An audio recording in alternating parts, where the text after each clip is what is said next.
नमस्कार दोस्तों, आप सभी का हमारे YouTube channel help desk Chhattisgarh में एक बार पुनः स्वागत है। मैं आप लोगों के सामने छत्तीसगढ़ माध्यमिक शिक्षा मंडल रायपुर कक्षा 12वीं विषय भूगोल असाइनमेंट चतुर्थ माह दिसंबर के असाइनमेंट के प्रश्नों के उत्तर लेकर उपस्थित हुआ हूँ। यह वीडियो बनाने का मुख्य उद्देश्य हमारा उन बच्चों के लिए है जिनके पास किसी तरह की शिक्षण सामग्री या शिक्षक सामग्री नहीं है। यह वीडियो के माध्यम से वह अपने असाइनमेंट को आसानी से पूर्ण कर सकते हैं तथा भविष्य में होने वाली बोर्ड परीक्षा की आसानी से तैयारी कर सकते हैं। तो चलिए बच्चों, प्रारंभ करते हैं दिसंबर माह के असाइनमेंट विषय भूगोल कक्षा 12वीं का।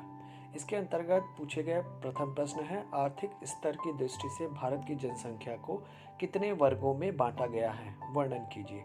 इस प्रश्न का उत्तर है, आर्थिक दृष्टि से भारत की जनसंख्या को 3 वर्गों या स्तरों में बांटा गया है। इसमें पहला वर्ग है मुख्य श्रमिक। वह व्यक्ति जो एक वर्ष में कम से कम 183 दिन कार्य करता है। देश की जनसंख्या का 30.5% मुख्य श्रमिक कहलाता है। मतलब इस मुख्य श्रमिक के अंतर्गत वर्ष में 365 दिनों में से 183 दिन का कार्य जो करता है वह मुख्य श्रमिक कहलाता है। दूसरा है सीमांत श्रमिक। वह व्यक्ति जो एक वर्ष में 183 दिन से कम कार्य करता है वह सीमांत श्रमिक कहलाता है। देश में सीमांत श्रमिकों की जनसंख्या का प्रतिशत 8.7% है। इसी प्रकार तीसरा वर्ग है अश्रमिक। अश्रमिक या गैर कामगार वह व्यक्ति है जो वर्ष भर अपनी आजीविका के लिए कोई कार्य नहीं करता है। इस प्रकार से आर्थिक स्तर पर भारत की जनसंख्या को 3 वर्गों में बांटा गया है। इसी प्रकार दूसरा प्रश्न है, प्रवास के सामाजिक जनांकीय परिणाम क्या क्या है। इस प्रश्न का उत्तर है, भारत के प्रवास के सामाजिक परिणाम। पहला, नवीन प्रौद्योगिकी, परिवार कल्याण, बालिका शिक्षा आदि नए विचारों का ग्रामीण क्षेत्रों में प्रसार होता है। दूसरा, विविध संस्कृतियों का अंतः मिश्रण होता है। तीसरा, प्रवास लोगों को अपराध और औषध दुरुपयोग जैसी असामाजिक क्रियाओं में फंसा देता है।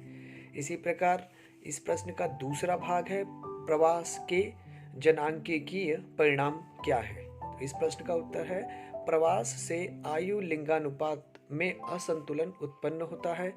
दूसरा परिणाम है, नगरों में लिंगानुपात घट जाता है तथा युवा वर्ग श्रमिकों का अनुपात बढ़ जाता है। तीसरा बिंदु है, ग्रामीण क्षेत्रों में लिंगानुपात बढ़ जाता है तथा कुशल युवा श्रमिकों का अनुपात घट जाता है। असाइनमेंट का तीसरा प्रश्न है, भारत में प्रवास के परिणामों को समझाइए। इस प्रश्न का उत्तर है, भारत में प्रवास के परिणाम निम्नलिखित हैं। पहला, प्रवास के कारण क्षेत्र विशेष में जनसंख्या बढ़ जाती है, इसलिए आवासों की समस्या उत्पन्न हो जाती है। दूसरा परिणाम है, प्रवासी लोगों को रोजगार चाहिए, इसलिए रोजगार के साधनों का अभाव हो जाता है।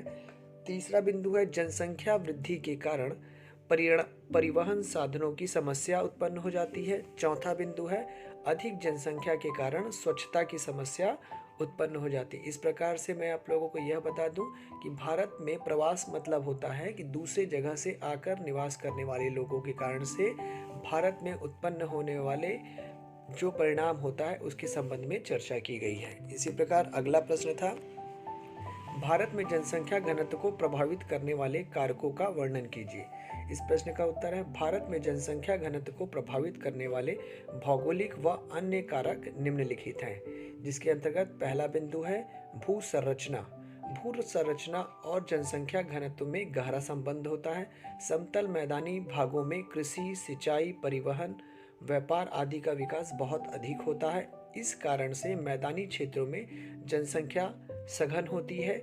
इसके विपरीत पर्वतीय तथा पहाड़ी क्षेत्रों में जीवन कष्टदायक होता है, इसलिए यहाँ पर जनसंख्या विरल होती है और लोग यहाँ निवास करना पसंद नहीं करते हैं। दूसरा बिंदु है जलवायु। जनसंख्या घनत्व को प्रभावित करने वाले प्रमुख कारकों में जलवायु एक महत्वपूर्ण कारक है। किसी स्थान विशेष पर बसने के लिए जलवायु की अनुकूलता अनिवार्य रूप से आवश्यक होती है। भारत की जलवायु समशीतोष्ण तथा मानसूनी है, जिसके कारण से यहाँ की जनसंख्या घनत्व अन्य देशों की तुलना में बहुत अधिक है। सरल शब्दों में कहा जाए तो भारत की जलवायु जनसंख्या घनत्व के लिए अनुकूल है। तीसरा बिंदु है मिट्टियाँ। भारत की जनसंख्या घनत्व के अधिक होने का सबसे बड़ा कारण यहाँ पे प्राप्त होने वाली उपजाऊ मिट्टियाँ हैं, जिसके कारण भारत में बहुतायत में कृषि कार्य किया जाता है। जिन प्रदेशों की मिट्टी उपजाऊ होती है वहाँ जनसंख्या सघन होती है और अधिक संख्या के लोग निवास करते हैं। चौथा बिंदु है जल। जल मानव की मूल आवश्यकता है। जिन देशों में जल की मात्रा बहुतायत में पाई जाती है वहाँ की जनसंख्या घनत्व सघन पाई जाती है। इसी परिप्रेक्ष्य में भारत में नदियों का जाल बिछा हुआ है, जिसके कारण भारत की जनसंख्या घनत्व विश्व के अन्य देशों की तुलना में बहुत अधिक है। अतः भारत में जनसंख्या घनत्व को प्रभावित करने वाले कारकों में जल भी एक प्रमुख कारण है। पांचवा और अंतिम बिंदु है शक्ति के संसाधन।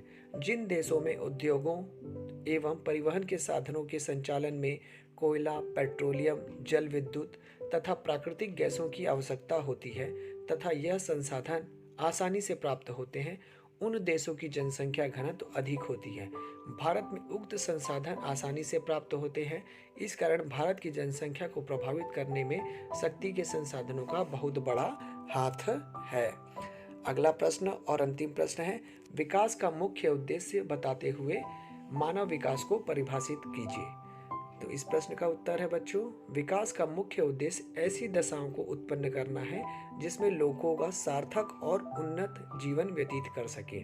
मानव विकास का शाब्दिक अर्थ मानव के सर्वांगीण विकास से है। सर्वांगीण विकास के लिए मानव को स्वस्थ शरीर और मस्तिष्क तो चाहिए ही साथ विकास का उचित अवसर प्रदान करने वाला प्राकृतिक पर्यावरण और सामाजिक आर्थिक परिवेश भी उपलब्ध होना चाहिए, जो एक नियोजित विकास प्रणाली का आधार है।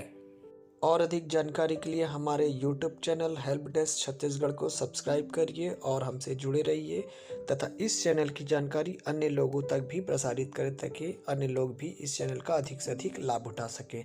बहुत बहुत धन्यवाद दोस्तों।